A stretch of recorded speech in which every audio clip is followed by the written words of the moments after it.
হ্যাঁ কথা বল, শোনা যাবে। এটা হচ্ছে নারায়ণগঞ্জে অবস্থিত বিখ্যাত খান বাহাদুর শাহ মোহাম্মদ জাহাঙ্গীরের নির্মিত। জাহাঙ্গীর তোর কেটে গেছে মাহবুবরা কার ঈশা খাঁ।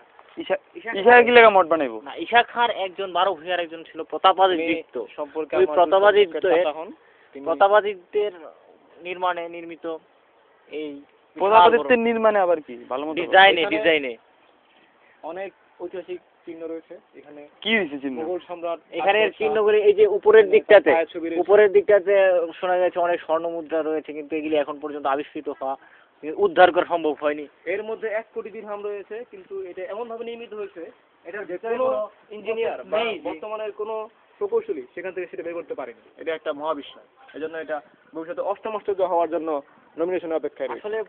আসলে অ্যাকচুয়ালি প্রথম আশ্চর্য, কিন্তু ঘটনা হচ্ছে এটা এতটাই আশ্চর্যপূর্ণ, এটাকে সপ্তাহ আশ্চর্যের মধ্যে স্থান দেওয়া হয়। বাবা পাশাতে ঠেলতো একটু টুটুম। আর ভিতরে কিছু বক্তৃতা দে। ওই যে ওখানে লেখা আছে, অনেক লিখছি কিভাবে? এই লেখাগুলি আদিম যুগের লেখা, এই লেখাগুলি আসলে বোঝা যাচ্ছে না। এখানে অনেক ছবি আছে, এই ছবিগুলি তাদের নির্মিত, তাদের হাতের লেখায় এরকম ভাবে ছবি আঁকা আছে। তাদের ভাষা ছিল অন্যরকম, সেই ভাষা বাংলা। বিদ্যা মতে আমরা এখানকার পরীক্ষা করে লেখা গেছে যে লেখাগুলো অর্থ দ্বারা এরকম যে এটা আসলে ভবিষ্যতে কোনো এককালে মানে অনেক আশ্চর্যজনক কিছু একটা পাওয়া যাবে। বর্তমানে সেখানে রেডল স্নেকের চাষ হয়। রেডল স্নেক গর্ত আছে নাকি? সাপ থেকে বর্তমানে কোটি কোটি বৈদেশিক মুদ্রা অর্জন করা সম্ভব। এই যে আপনারা দেখতে পাচ্ছেন রেডল স্নেকের গর্ত।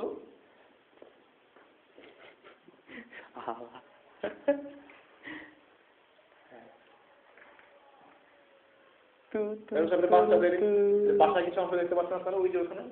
হ্যাঁ ওই যে ওখানে আজিজুল মঞ্জিল কি নাম এগুলি? আপনাদের অবগতির জন্য জানানো যায় যে বিষ থেকে ক্যান্সার রোগের এবং এইডস রোগের আবিষ্কার করা হয়েছে। কোত্থেকে? রেডল স্নেকের দাঁতের বিষ থেকে। আমি বিস্মিত হয়ে গেছি ভিতরে থেকে, এও কি সম্ভব মানুষের দ্বারা? যে একবার আসবে সে বারবার ফিরে আসতে যাবে এই মঠটির ধারে।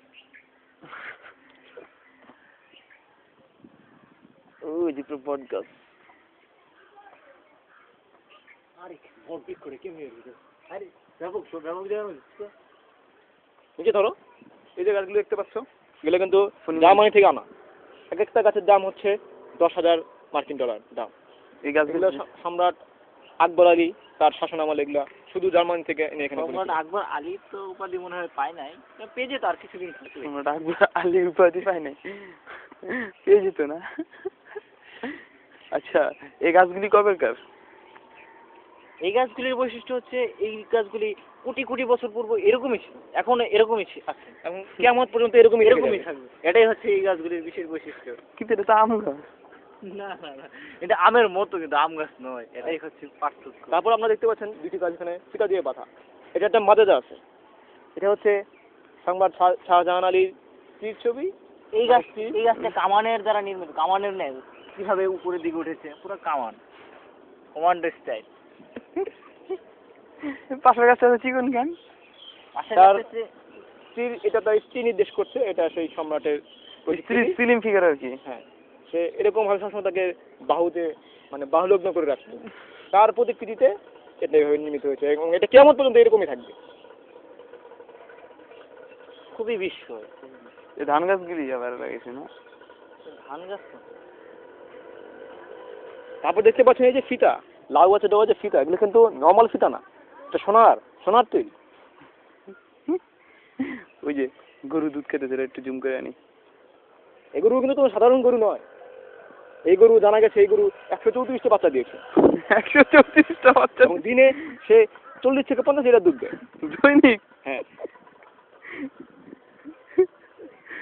বিশ্বের অনেক জায়গা থেকে মানুষ এই গরুর দুধ খেতে আসে। এই গরুটির পিতা ছিল অস্ট্রেলিয়ান এবং মা ছিল নিউজিল্যান্ডের। তাদের সংকর এই গরু।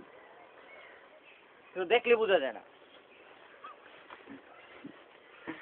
এখানে গাছপালা দিয়ে ভয়ঙ্কর ভাবে ঘেরা একটা বাড়ি দেখা যাচ্ছে। ভালোই পর্দা। এখানে এই আসলে এখানে এই ঘরের মধ্যে কোনো মানুষ বাস করে না। এখানে আমি শুনেছি কোনো ভিন্ন কোনো প্রজাতির লোক বাস করে। লোক না, এটা আসলে জিন এরকম হয়ে থাকে। এটা আসলে এটাকে পাহারা দেওয়ার জন্য এখানে থাকে। আচ্ছা, এই শীতকালে গাছে আম গাছে মুকুল দিচ্ছে, এটা প্রথম দেখলাম। এখানে আপনি যা দেখবেন সবই আশ্চর্যজনক। এই জন্য এটা অষ্টম আশ্চর্যের, মানে এটা আশ্চর্যের একটা নতুন ক্যাটাগরি খোলা হবে এখানে। এটা এই সপ্তম আশ্চর্যের মধ্যে পড়ে না। ওই যে একটা মহিলা ঢুকতেছে দেখা যাচ্ছে, এ কোনো সাধারণ মহিলা নয়, এটা মহিলা রূপ ধরে এসেছে। এই যে বাচ্চাগুলি, এগুলাও এরা কারো রূপ ধরে এসেছে। এরা আসলে আটটা অশরীরী আত্মা। দেখে মনে হবে সত্যি সাধারণ, কিন্তু এর মধ্যে নিহিত রয়েছে অশুভ, অতিপ্রাকৃত এক মহিমান্বিত ক্ষমতা। পৃথিবীর বুকে যে এত এরকম থাকতে পারে তা আসলে মানুষের অগোচরেই রয়ে গেল। আসলে পৃথিবীতে জানার কোনো শেষ নেই, আশ্চর্যের কোনো শেষ নেই। মহান সৃষ্টিকর্তা তার লীলা কত জায়গাতে ছড়িয়ে রেখেছেন, তা মানুষের পক্ষে, এই আমাদের মতো ছোটখাটো মানুষের পক্ষে বোঝা সত্যি দুষ্কর। আমাদের ছোটখাটো ব্রেনে যা আসছে আমরা তাই সেগুলো আমরা বলছি, এবং এর বাইরে আরো অনেক কিছু এখানে হয়তোবা এর রহস্য আছে, কিন্তু সেই রহস্য আমাদের পক্ষে হয়তোবা জানা সম্ভব না। আমাদের ধারণা এই বিরোধী যারা দেখবেন তারা এই নতুনের টানে, বিস্ময়ের টানে, আশ্চর্যের টানে এখানে ছুটে আসবেন, বারবার ছুটে আসবেন। আশা করি আপনাদের ভালো লাগবে এবং আপনারা মুগ্ধ হয়ে যাবেন। গিয়ে আপনাদের আত্মীয় স্বজন পরিবারকে বলবেন, তাদেরকে নিয়ে আসবেন। এবং আমার মনে হয় যে তারা একবার আসলে সন্তুষ্ট হতে পারবেন, বারবার এখানে আসতে চাইবেন। এবং এই ব্যাপারে কন্ট্রোল করার জন্য এখানেও কিছু ওইখানে কিছু একটা হুজুরের বাড়ি আছে, তাদের বাড়ি থেকে কিছু তাবিজ কবজ নিতে পারেন। এর ফলে হয়তোবা এই মায়াবী আকর্ষণটা কাটানো যেতে পারে। আপনারা যদি এই মহিমান্বিত স্থানটিকে, মানে আশ্চর্যজনক স্থান থেকে সপ্তম আশ্চর্যের বাইরে এক নতুন আঙ্গিকে দেখতে চান, তাহলে আপনারা লগ ইন করুন www.bhattapur.com.nj। NJ miss Narayanganj. আপনার পরিচয় দিন। আমার পরিচয়, আমি জাহাঙ্গীরনগরের একজন স্টুডেন্ট এবং প্রাক্তন স্টুডেন্ট, এবং আমি প্রত্নতত্ত্ব বিভাগে। প্রত্নতত্ত্ব সম্পর্কে আমার অগাধ নলেজ আছে এবং আমি এই সম্পর্কে ইউএসএ থেকে এবং জার্মানি থেকে 2টা ডিগ্রি পেয়েছি। সেটা না হয় নাই বললাম, ডিগ্রি, হ্যাঁ সেটা না হয় নাই বললাম, আমি পুরাকৃতি সংগ্রহ করতে এসেছি। এখানে অনেক জিনিস আছে যে পুরাকৃতি সংগ্রহ করা আমার পক্ষে সম্ভব হয়নি। এই জন্য আমি বারবার গবেষণার কাজে এই মঠটির ধারে বারবার আসছি। এবার আপনার পরিচয় জানান। আমাকে দেখতে পাচ্ছেন হয়তো আপনাদের কোনো বন্ধু বান্ধব বা পরিচিত রূপে, কিন্তু আমি বর্তমানে আসলে আমি যে কথাগুলো বলছি এগুলো আমি নিজের মাধ্যমে বলতেছি না।